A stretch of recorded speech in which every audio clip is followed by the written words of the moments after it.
بسم اللہ الرحمن الرحیم۔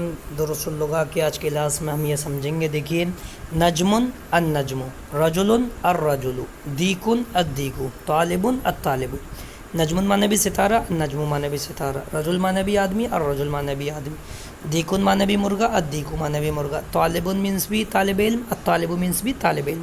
فرق کیا ہے؟ بس اس میں دو پیش لگے ہیں تو شروع میں الف لام نہیں ہے، اس میں الف لام ہے تو دو پیش نہیں ہے۔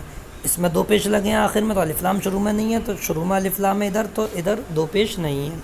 دیکن میں دو پیش لگے ہیں تو الدیکو میں الف لام لگا ہے۔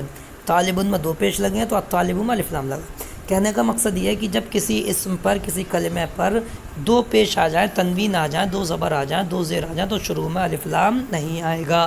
اور اگر شروع میں الف لام آ گیا ہے تو قیامت تو آ جائے گی، لیکن آخر میں دو پیش یعنی تنوین نہیں آئے گی۔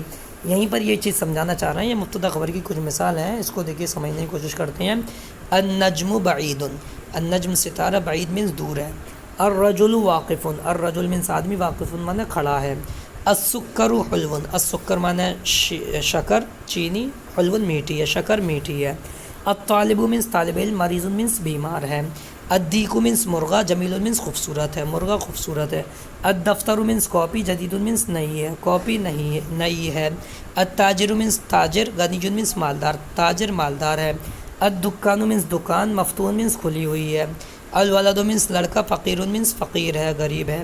التفاح مینس سیب، لذیذ مینس لذیذ ہے، مزیدار ہے۔ الطبیب مینس ڈاکٹر، طویل مینس لمبا ہے، ڈاکٹر لمبا ہے۔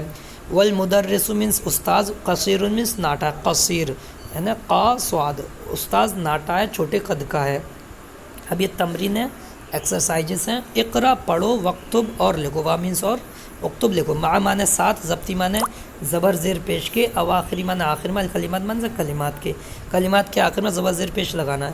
تو آسان ہے، کچھ نہیں کرنا آپ کو، بس الباب، التاجر، النجم، القمر، الدیک، الماء، السریر، البیت، المسجد، الرجل، السکر، الورق۔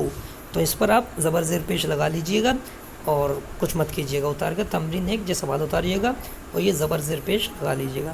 کل انشاءاللہ اگلی کلاس میں ہم تمرین سوال نمبر 2 حل کریں گے۔ السلام علیکم ورحمۃ اللہ وبرکاتہ۔